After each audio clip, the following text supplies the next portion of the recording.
Hello folks, Fred Marple here with an update on this dangerous pumpkin spice pandemic. And I got to tell you folks, the situation is a lot worse than I thought it was.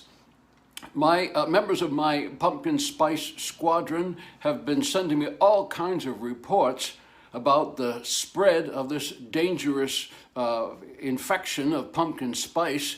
And I put together this report. It appears that it originated in the bread aisle of the grocery store, which has been identified as a hotspot or a super spreader event by the FDA. Or maybe it was the FBI or HBO, I don't know. Anyway, it started in the bread aisle, innocently enough, with pumpkin bread. That's okay. Folks, we are not anti-pumpkin. It's pumpkin spice. You know, pumpkin in the garden variety, that's fine, but it's pumpkin spice that is so insidious. Anyway, it started with, innocently enough, with pumpkin bread.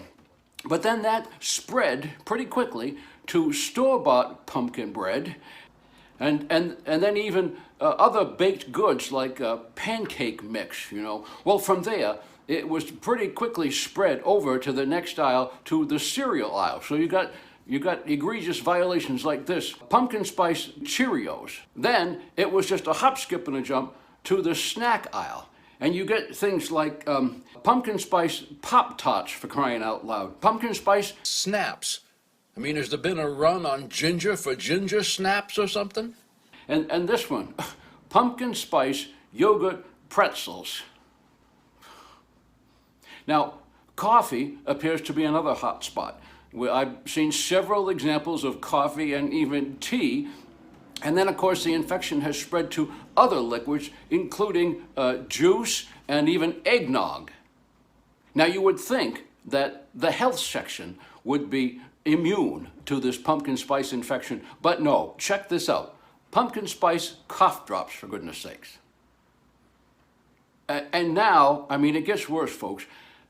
The infection has even spread to the paper aisle, where we have pumpkin paper towels and tissues, for crying out loud. Because heaven forbid you should blow your nose on a regular tissue. And a pumpkin spice broom. A broom, ladies and gentlemen. Well now, folks, I have saved the worst for last. And I know this is going to shock you as much as it did me. But here we have pumpkin spice infused maple syrup. Maple syrup!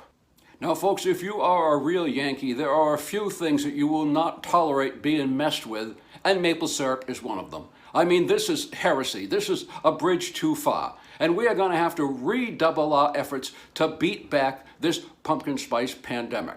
And I have a few suggestions. First of all, if you do own any pumpkin spice products, please keep them at least 6 feet away from other products so the infection does not spread.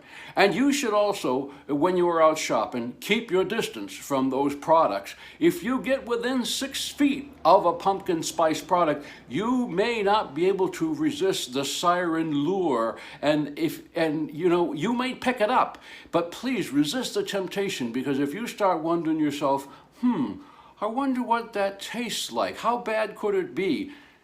You're a goner, folks. You've already got the infection. You're going to take that home, and then, well, we're just going to have to write you off and move on. All right, folks, so let's be vigilant. Keep sending in those reports if you see egregious violations of common sense and good taste, and together we can fight this. My name is Fred Marple, and stay safe.